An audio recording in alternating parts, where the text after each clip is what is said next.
Hello' মৰমৰ ছাত্ৰ ছাত্ৰীসকল, আশা কৰোঁ সকলোৱে ভালে আছা।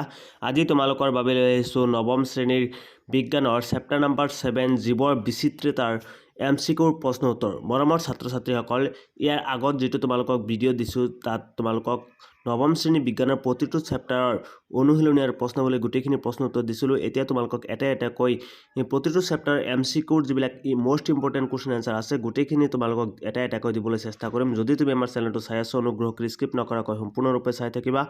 আৰু যদি তুমি আমাৰ চেনেলত নতুনকৈ ভিজিট কৰিছা, অনুগ্ৰহ কৰি আমাৰ চেনেলটো ছাবস্ক্ৰাইব কৰিবা, লগতে বেল আইকনটো অন কৰি দিবা যাতে পৰৱৰ্তী ভিডিঅ'বোৰ সকলোতকৈ আগত পোৱা।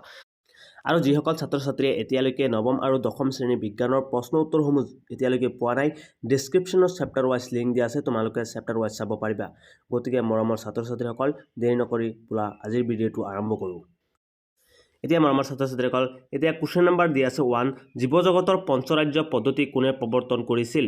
জীৱজগতৰ পঞ্চৰাজ্য পদ্ধতি কোনে প্ৰৱৰ্তন কৰিছিল? Option number A Ernst Haeckel, option number B Robert Whittaker, option number C Robert Hooke আৰু option number D Carl Woese. ইয়াৰ চাৰিটাৰ ভিতৰত শুদ্ধ উত্তৰটো হ'ব এনচাৰ বি ৰবাৰ্ট হোৱাইটেকাৰ।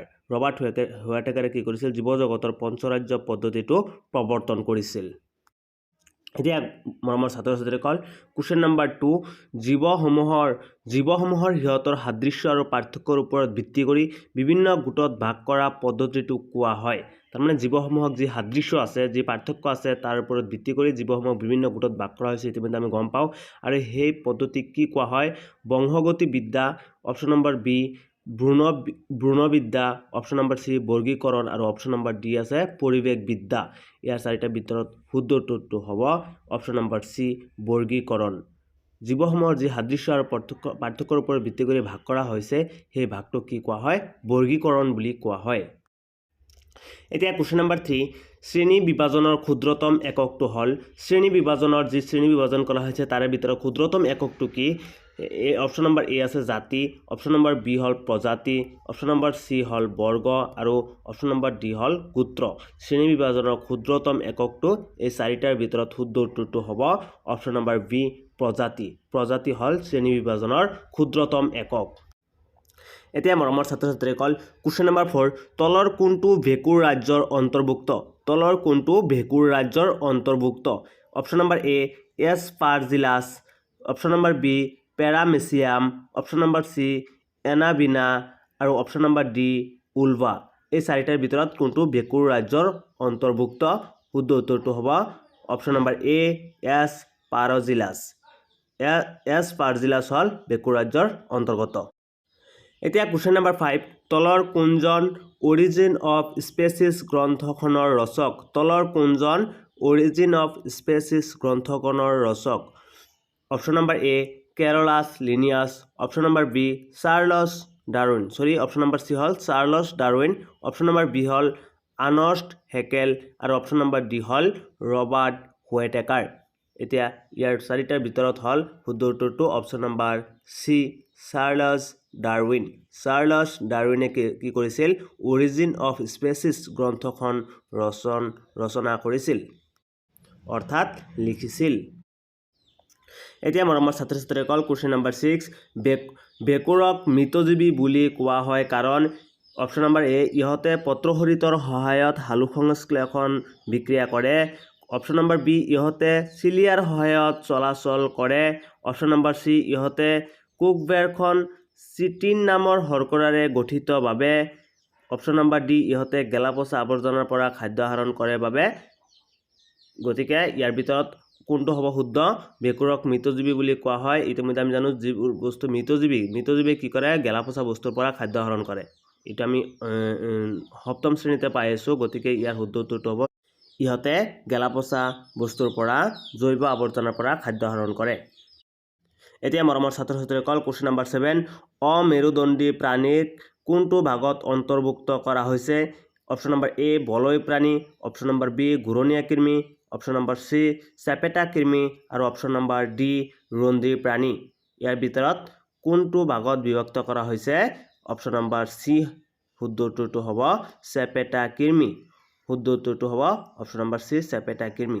চেপেটা কৃমি কি কৰে? অমেৰুদণ্ডী প্ৰাণীৰ ভাগত অন্তৰ্ভুক্ত কৰা হৈছে। এতিয়া মৰমৰ ছাত্ৰ ছাত্ৰীসকল কুৱেশ্যন নম্বৰ 8 তলৰ কোনটো কণীৰ পৰা স্তন্যপায়ী প্ৰাণী তলৰ কোনটো কণীৰ পৰা স্তন্যপায়ী প্ৰাণী option number A kangaroo option number B বাদুলি অপশ্যন নম্বৰ সি একিডনা আৰু অপশ্যন নম্বৰ ডি মানুহ ইয়াৰ ভিতৰত কোনটো কণীৰ পৰা স্তন্যপায়ী প্ৰাণী আমি জানো যে স্তন্যপায়ী প্ৰাণী মানে কি যিসকল প্ৰাণীয়ে কি কৰে মাকৰ গাখীৰ খুৱাই পোৱালীক জীয়াই ৰাখে সেইবোৰ হ'ল স্তন্যপায়ী প্ৰাণী ইয়াৰ ভিতৰত কাংগাৰুৱে মাকৰ গাখীৰ খুৱায় বাদুলিয়ে মাকৰ গাখীৰ খুৱায় আৰু একিডনাই মাকৰ গাখীৰ খুৱায় মানুহতে খুৱায় মাকৰ গাখীৰ গতিকে ইয়াৰ ভিতৰত কোনটো স্তন্যপায়ী প্ৰাণীয়ে কণী পাৰে এনসাৰটো হ'ব সি একিডনাই কিন্তু কি পাৰে কণী পাৰে আকৌ কি কৰে মাকৰ গাখীৰক খুৱায় এতিয়া মৰমৰ ছাত্ৰ ছাত্ৰীসকল এতিয়া কুৱেশ্যন নম্বৰ 9 জীৱৰ বৈজ্ঞানিক নামকৰণ পদ্ধতিটো কৰিছিল কোনে কৰিছিল তাৰ মানে জীৱৰ বৈজ্ঞানিক নামকৰণ যি পদ্ধতি আছে এটো কোনে আৰম্ভ কৰিছিল option number A Robert Whittaker option number B Carolus Linnaeus option number C Leeuwenhoek আৰু অপশ্যন নম্বৰ ডি কাৰ্ল ওয়েছিয়ে শুদ্ধ উত্তৰটো হ'ব অপশ্যন নম্বৰ বি কেৰোলাছ লিনিয়াছে কি কৰিছিল পোনপ্ৰথমবাৰৰ বাবে জীৱবোৰক বা প্ৰাণীবোৰক কি কৰিছিল বৈজ্ঞানিক নামকৰণ দিছিল যি নামৰ দ্বাৰা গোটেই বিশ্বৰ মানুহে এই যিকোনো এটা উদ্ভিদক বা জীৱক মানুহে কি কৰে যাতে চিনি পাব পাৰে এই বৈজ্ঞানিক নামকৰণৰ দ্বাৰা এটা উদ্ভিদ অথবা প্ৰাণীক গোটেই বিশ্বৰ মানুহে একেটা নামেৰে চিনিব পৰা সক্ষমতা পাইছে এতিয়া মৰমৰ ছাত্ৰ ছাত্ৰীসকল কুৱেশ্যন নম্বৰ 10 গৰিয়ালৰ হৃদয়পিণ্ডৰ কোঠালীৰ সংখ্যা কেইটা গৰিয়ালৰ হৃদয়পিণ্ডৰ কোঠালীৰ সংখ্যা কেইটা অপশ্যন নম্বৰ এ 2টা অপশ্যন নম্বৰ বি 3টা অপশ্যন নম্বৰ সি 4টা অপশ্যন নম্বৰ ডি 5টা শুদ্ধ উত্তৰটো হ'ব অপশ্যন নম্বৰ বি 2টা গৰিয়ালৰ হৃদয়পিণ্ডৰ কোঠালীৰ সংখ্যা কেইটা 2টা এইটো সকলোৱে মনত ৰাখিব গতিকে মৰমৰ ছাত্ৰ ছাত্ৰীসকল এইখিনি আছিল আজিৰ আয়োজন যদি ভিডিঅটো তোমাৰ ভাল লাগিছে তেনেহলে ভিডিঅটো নিশ্চয় লাইক কৰিবা কমেন্ট কৰিবা আৰু আগন্তুক সময়ত কেনে ধৰণৰ ভিডিঅ তোমালোকৰ প্ৰয়োজন নিশ্চয় কমেন্ট কৰি জনাবা আৰু আমাৰ উৎসাহ আৰু উদ্দীপনাৰ বাবে আমাৰ চেনেলটো সাবস্ক্ৰাইব কৰি আমাক সহায় জনাবা বুলি আশাবাদী ধন্যবাদ